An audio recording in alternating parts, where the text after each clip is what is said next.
Hola chicas y chicos, bueno, seguimos con la microclase después de este break. Bueno, a ver, estábamos estudiando un poco la participación política, básicamente, ¿no?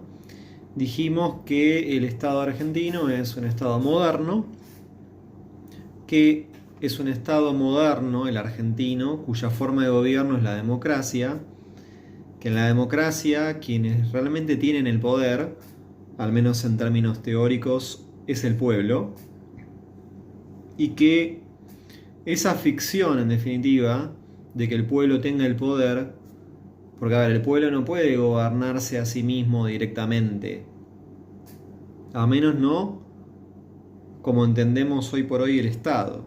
Entonces, el pueblo tiene el poder, pero ¿quiénes de entre el pueblo van a representarlo para que realmente ejerzan el poder político? Que son los políticos, los representantes. El Estado argentino es una democracia. El Estado argentino, perdón, es un Estado moderno cuya forma de gobierno es la democracia. Y esta democracia presupone, exige que el pueblo elija a los representantes, elija a sus representantes, porque es una democracia de tipo indirecto. ¿Quiénes gobiernan? Los representantes del pueblo. ¿Quiénes tienen el poder? Supuestamente el pueblo. Aunque esto es mucho más complejo y ustedes se podrán dar cuenta de que en verdad no es tan así. A ver, el voto es la forma más simple y a la vez más eficaz y más importante de participación en la vida política, o mejor dicho, en la participación en la gestión, resolución y discusión de las cuestiones comunes, de las cuestiones políticas. Dijimos antes que lo político es lo comunitario, lo que no es individual es colectivo, lo que es colectivo mayormente es político, aunque lo individual también puede ser político, pero esa es otra discusión. ¿Sí? Bien. Entonces, en las democracias modernas, dice el libro, aunque en verdad en los estados modernos, que adoptan la forma de gobierno llamada democracia, forma de gobierno, democracia, Estado argentino. Esto por favor como el Padre Nuestro, chicas y chicos. Forma de gobierno, democracia. Forma de Estado, República Federal. Forma de gobierno, democracia.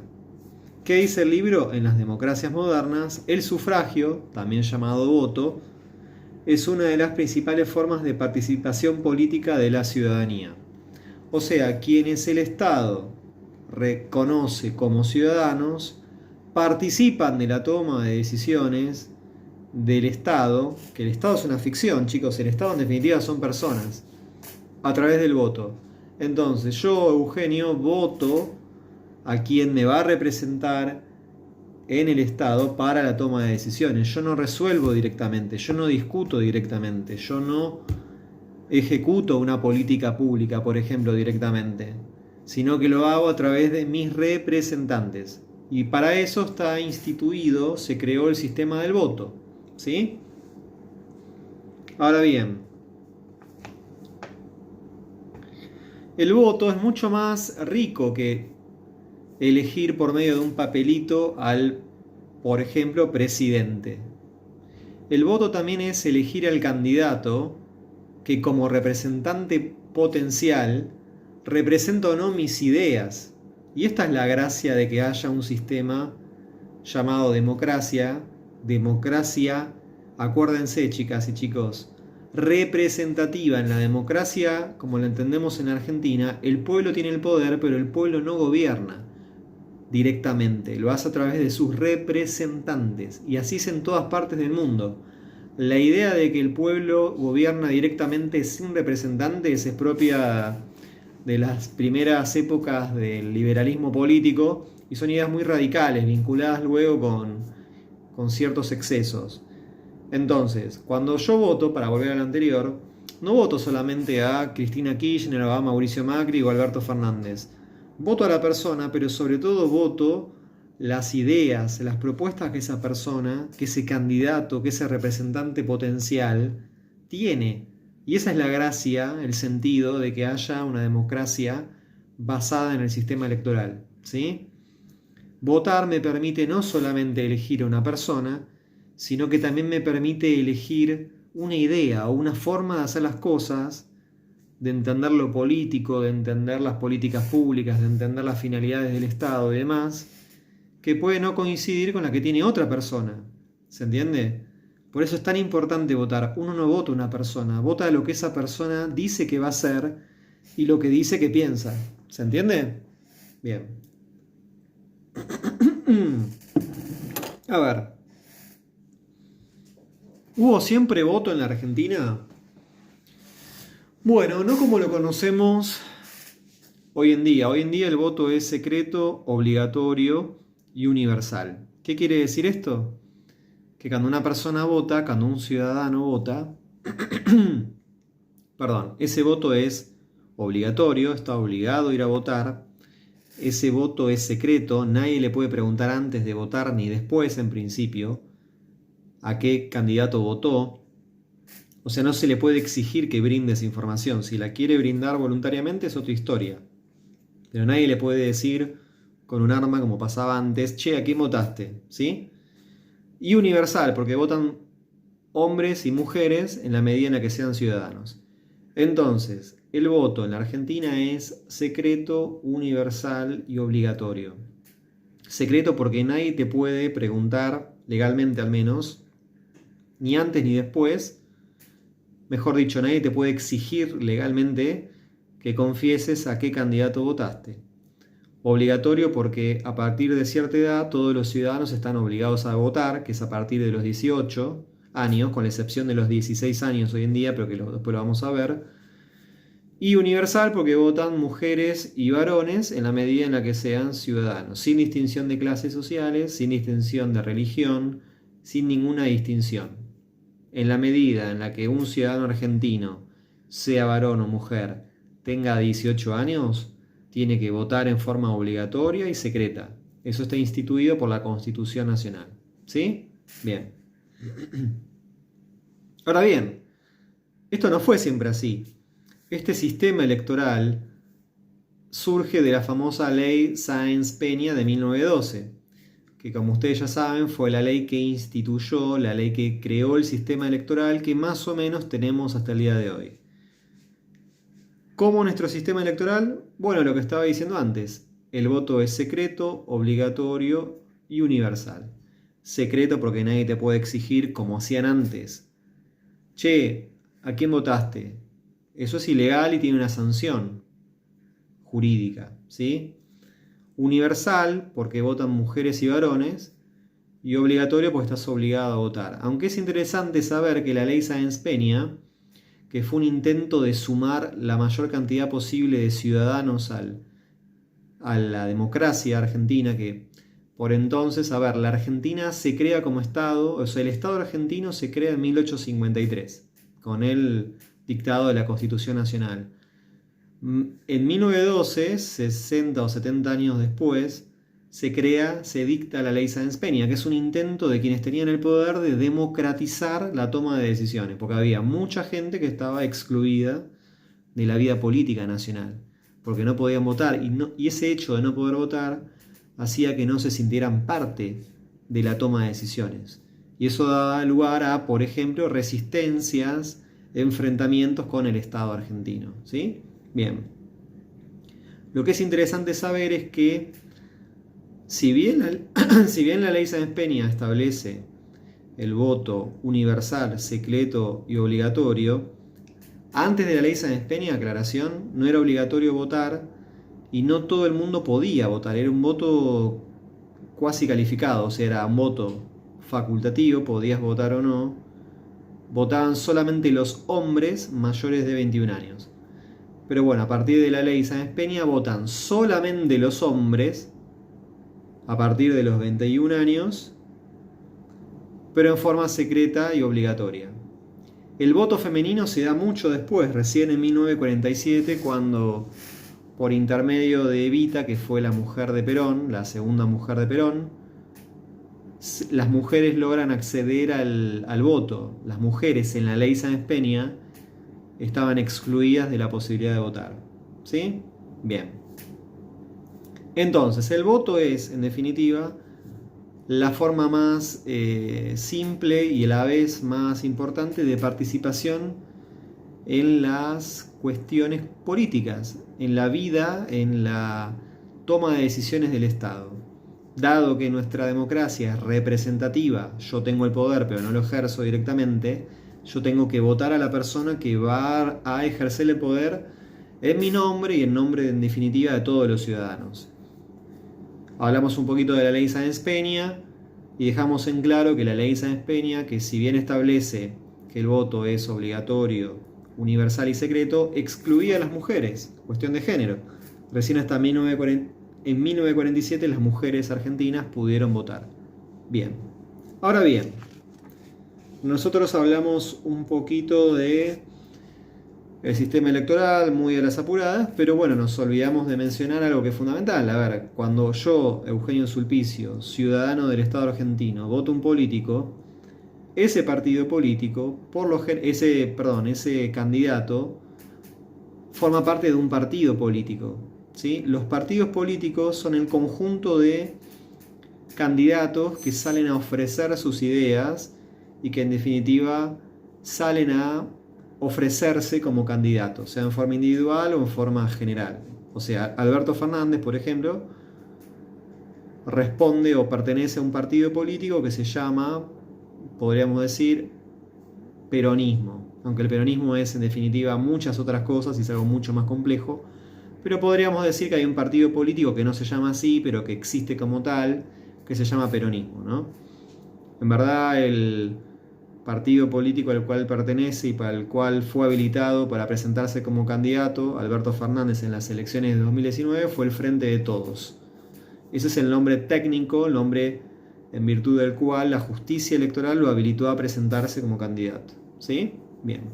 Los partidos políticos, esto es, estos grupos de candidatos o estos grupos de personas que ofrecen sus ideas para que los ciudadanos las voten o no, son fundamentales en el sistema democrático argentino. Sin partidos políticos no hay democracia posible, porque los candidatos, por lo general, en Argentina y en todo el mundo, no están solos, Eugenio Sulpicio, no, sino que pertenecen a un conjunto de personas que trabajan y proponen ideas en cierta dirección.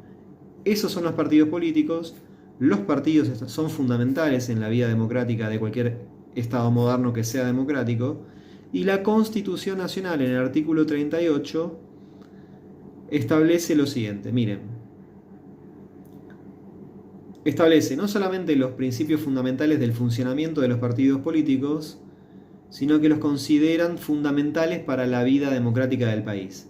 Esto es, una democracia presupone que vos votes a quien quieras, que vos puedas votar a quien quieras, y además que esa persona que estás votando, el candidato, que eventualmente va a ser el representante elegido, pertenezca a un conjunto de personas que discuten ideas, que proponen ideas, que en definitiva, a pesar de que esto no es tan así en la práctica, se llama a ese conjunto partidos políticos. ¿Sí? Bien.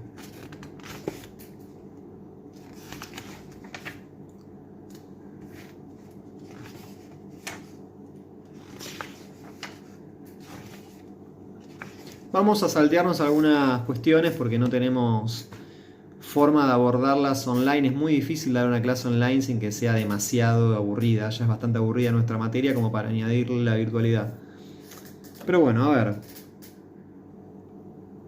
Capítulo 3 del libro, para aquellos que lo tengan, derechos y deberes en la vida democrática. Fíjense que el libro todo el tiempo enfatiza esta cuestión, ¿no?, de la vida democrática. ¿Por qué? Porque el Estado argentino, que se crea en 1853, es un Estado democrático. Esto es importante. A ver, ¿cuándo fue la independencia de la Argentina? En 1816. Y entonces, profe, ¿qué se celebra el 25 de mayo? A ver, ¿qué se celebra el 25 de mayo? La formación del primer gobierno argentino, pero en 1810 la Argentina seguía perteneciendo al gobierno, o mejor dicho, al Imperio Español. Los que nacían acá eran españoles. En 1810 se formó un gobierno clandestino, la Junta de Gobierno, que gobernó en forma clandestina hasta que la Argentina se independizó formalmente de España, que es cuando se labra el Acta de Independencia en 1816. Sin embargo, de 1816 hasta de 1810 a 1820 o 1824 fueron las campañas de independencia. O sea, la Argentina era formalmente libre de España, pero no era un Estado moderno. Era como una suerte de Estado en formación, un bebé Estado. El Estado argentino se crea como tal, nace como tal al mundo en 1853.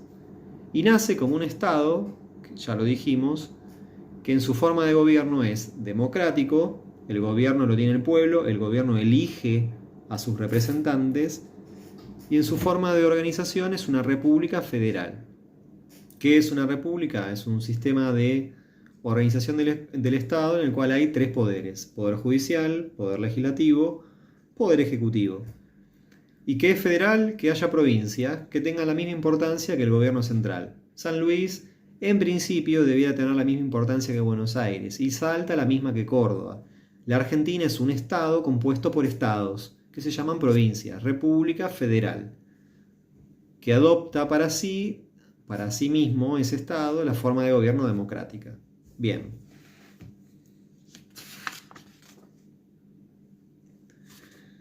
Respecto de los derechos y los deberes en la vida democrática, lo más importante que tenemos que saber por ahora es que la Constitución, que como ya vimos en su momento es la norma fundamental del Estado, y que si no hay Constitución no hay Estado moderno y no hay Estado de Derecho, es la que establece las cuestiones más importantes sobre los derechos y los deberes en la vida democrática de nuestro país, la Argentina. La Constitución argentina es fundamental para entender los derechos y las obligaciones o los deberes que tenemos en el contexto de nuestro Estado, que es el Estado argentino, ¿sí?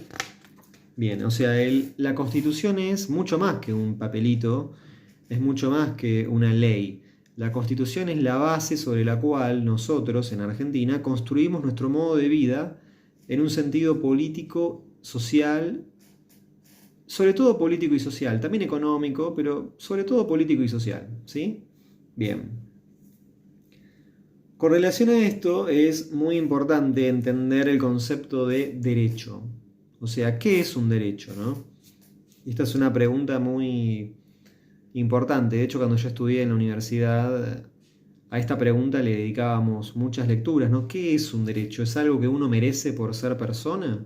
¿Es algo que uno recibe gratuitamente? ¿Es algo que uno se gana? Bueno, en fin. Un derecho, la mejor definición que yo he encontrado a lo largo de estos años, es algo que uno puede hacer y es algo que uno puede hacer en forma válida para los demás.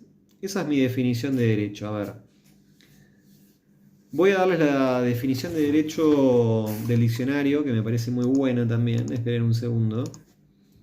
Ustedes saben, la RAE es la Real Academia Española, tiene un diccionario, la Real Academia Española, que es la que regula de algún modo las cuestiones más importantes de nuestra lengua, en general la lengua española, ¿sí?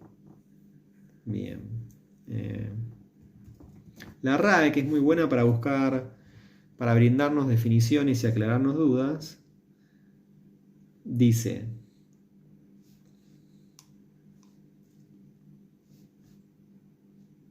facultades y obligaciones. Facultades es la posibilidad de hacer algo, y obligaciones es algo que se tiene que hacer, que derivan del estado de una persona, de sus relaciones con respecto a otras. Los derechos humanos, el derecho del padre. Tener derecho es tener la posibilidad de hacer algo porque alguien te lo reconoce, te permite hacerlo. Eso es un derecho, básicamente. Por eso se habla de la lucha por los derechos.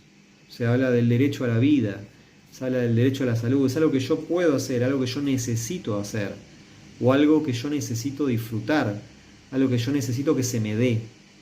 Y en virtud de múltiples causas, pueden ser causas políticas, causas antropológicas, en fin, es una discusión muy compleja, pero el derecho es esto, es algo que yo necesito y que necesito que alguien me autorice o me reconozca como tal, como necesidad. Eso es un derecho, ¿sí? Bien. La Constitución, por supuesto, es la principal fuente de reconocimiento de los derechos de un Estado moderno. de la Constitución se van a derivar los derechos que el Estado va a reconocer luego a sus ciudadanos y a quienes vivan en su territorio. Acuérdense de los componentes fundamentales del Estado. El Estado se basa en una Constitución, se organiza alrededor de una Constitución, y es de esa Constitución se van a derivar los derechos fundamentales de primer orden y de segundo orden y de tercer orden que van a formar la organización jurídica, o mejor dicho, el conjunto de derechos del que los ciudadanos van a gozar, los ciudadanos y también los habitantes en general, no solamente los ciudadanos, porque en definitiva un extranjero también goza de ciertos derechos, en parte por obra de la Constitución. ¿Sí? Bien.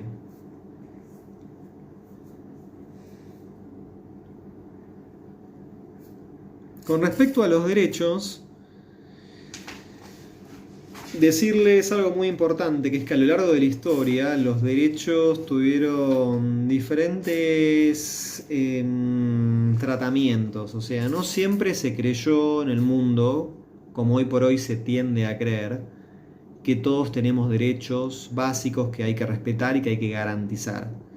Durante mucho tiempo la discusión fue otra y muchas personas no tuvieron derechos básicos como hoy en día la mayoría de nosotros en Occidente al menos solemos tener. Entonces, hubo tres grandes, por así decirlo, etapas en la evolución del reconocimiento de los derechos, ¿no?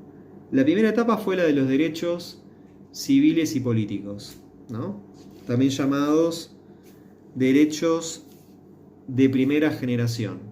Con el surgimiento del Estado moderno surgen los derechos de primera generación, que son los derechos políticos y civiles. Los burgueses que se rebelaron frente a los reyes reclamaban poder formar gobiernos de otra manera, reclamaban que no hubiese reyes que gobernasen por derecho hereditario y demás. Derechos civiles y políticos. Derechos del ciudadano, de la persona frente al poder político y de la persona dentro de la comunidad. Derechos políticos. ¿Sí? Derechos de primera generación. Los derechos de segunda generación, en cambio, son derechos posteriores, que como ustedes ya saben, son los derechos económicos, sociales y culturales. Los derechos a trabajar, a gozar de una cultura particular, derechos vinculados con la vida en sociedad y demás. Todo lo que ustedes habrán estudiado en cívica el año pasado, ¿no? Después tenemos los derechos de tercera generación y los derechos de cuarta generación. Los derechos de tercera generación son los derechos colectivos y los derechos de cuarta generación son los derechos tecnológicos y del medio ambiente. Pero bueno, esto lo vamos a ver con más detenimiento.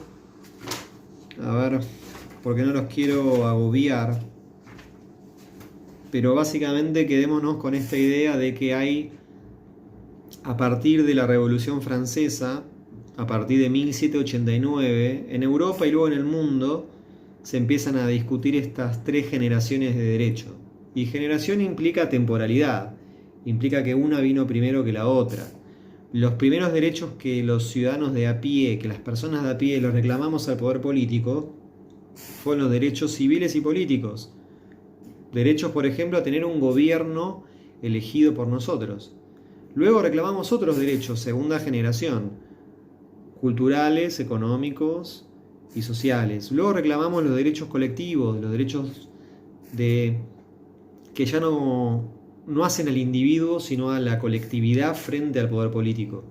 Y luego los tecnológicos y los del medio ambiente. Cada generación presupone una temporalidad distinta. Lo importante que sepamos es que en la historia no siempre hubo reconocimiento de derechos y que el proceso es paulatino, es lento y es un proceso que tiene etapas, generaciones de derecho. 4 etapas por lo menos. ¿Sí? Bien.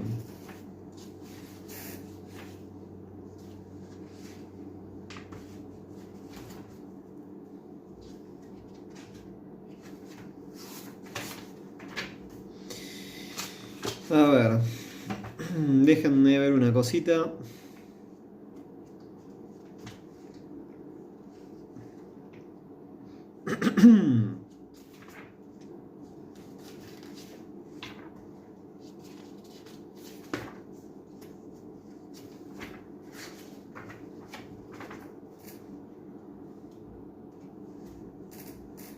Bien.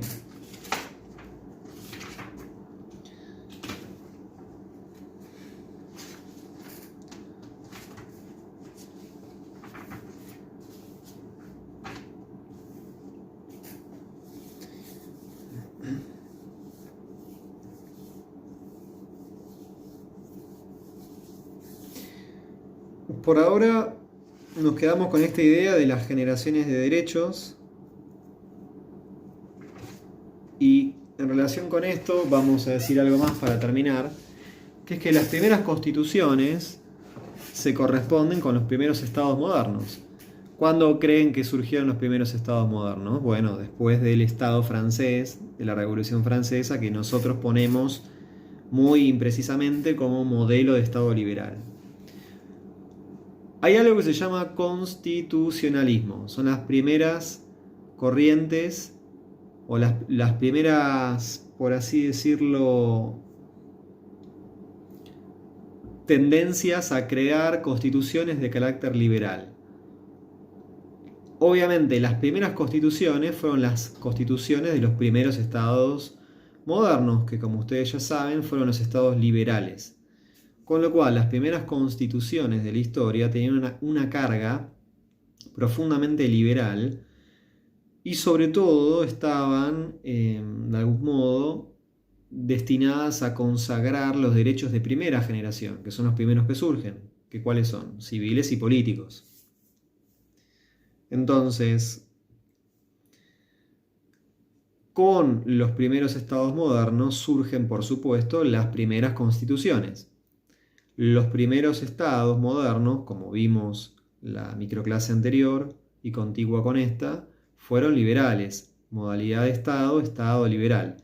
Primeros estados fueron estados liberales. Las constituciones de los primeros estados que fueron estados liberales fueron constituciones liberales que consagraban los derechos de primera generación, derechos civiles y políticos, derechos del ciudadano frente al poder político y derechos del ciudadano frente a la comunidad política, derechos políticos, civiles del ciudadano frente al poder político, derechos políticos del ciudadano frente a la comunidad política que integra, que puede ser también entendida como el Estado en definitiva. ¿Sí? Bien. Básicamente,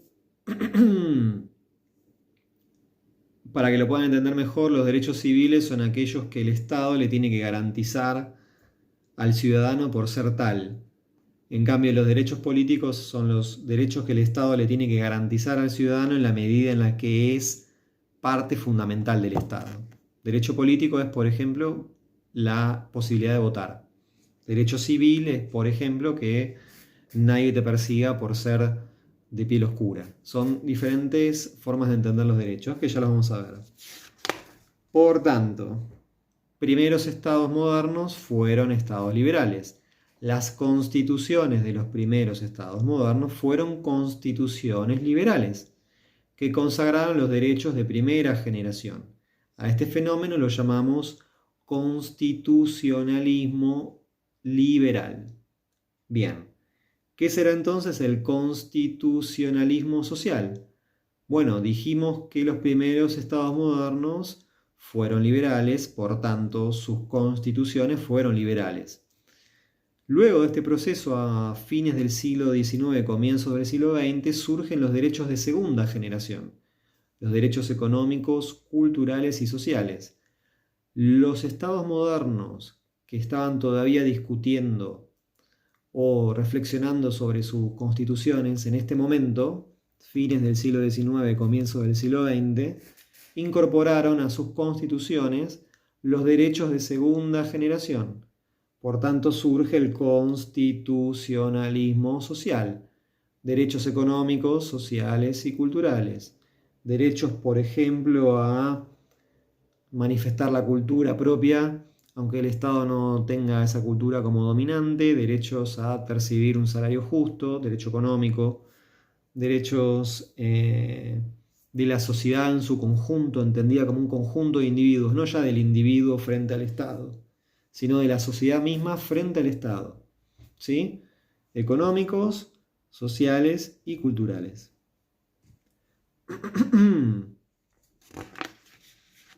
Bien.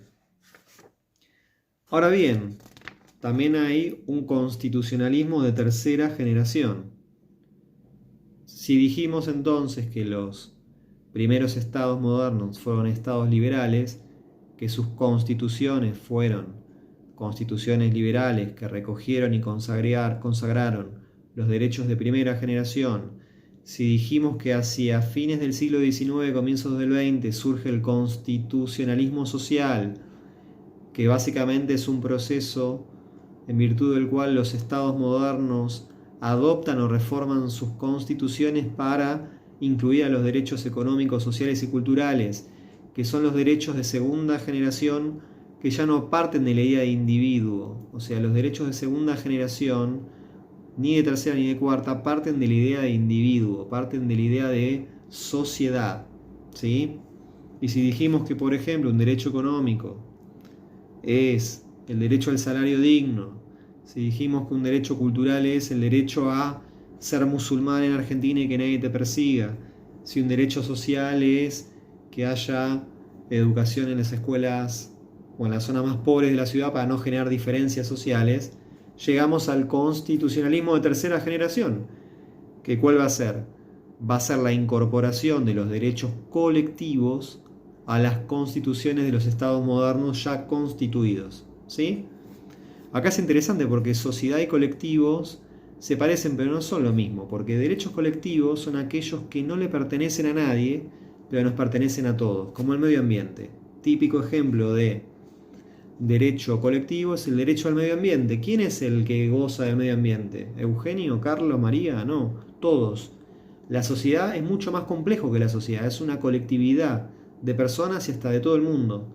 Derechos colectivos, eso es un derecho colectivo. ¿Sí? ¿Se entiende? Ya no es lo social. Lo social y lo colectivo se parecen, pero insisto, en la primera generación de derechos el foco estaba puesto en el individuo.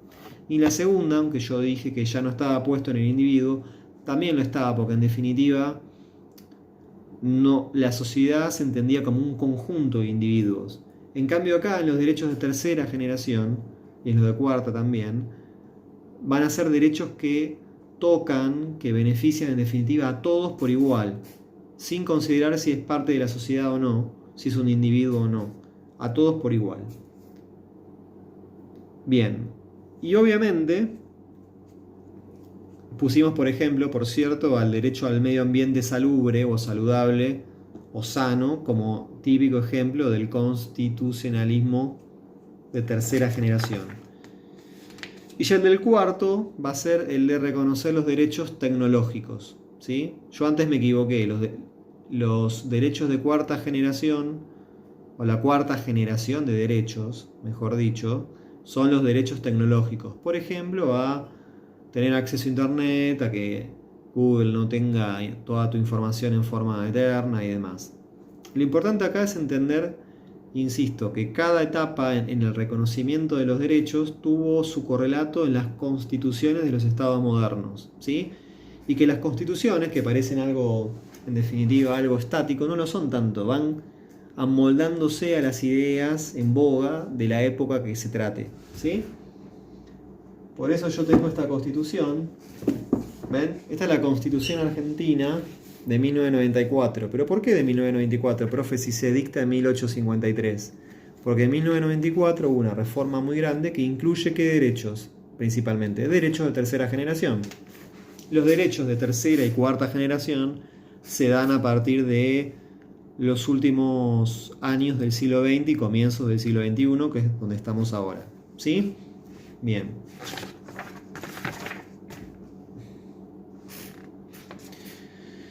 Bien, por acá dejamos. Más adelante vamos a tener la tercera parte de esta clase para que no se haga tan extensa. Eh, y todo lo que vimos hasta ahora, por favor, revéanlo y las preguntas que tengan me las pueden hacer, por supuesto, a través de inbox. No, de inbox no dijimos, a través del muro de nuestras aulas virtuales. Así que bueno, pronto les mando la tercera parte de esta microclase virtual que fraccionamos en 3 para que no se haga tan extensa. Y bueno, les vuelvo a mandar un saludo. Nos vemos en la tercera parte de esta microclase.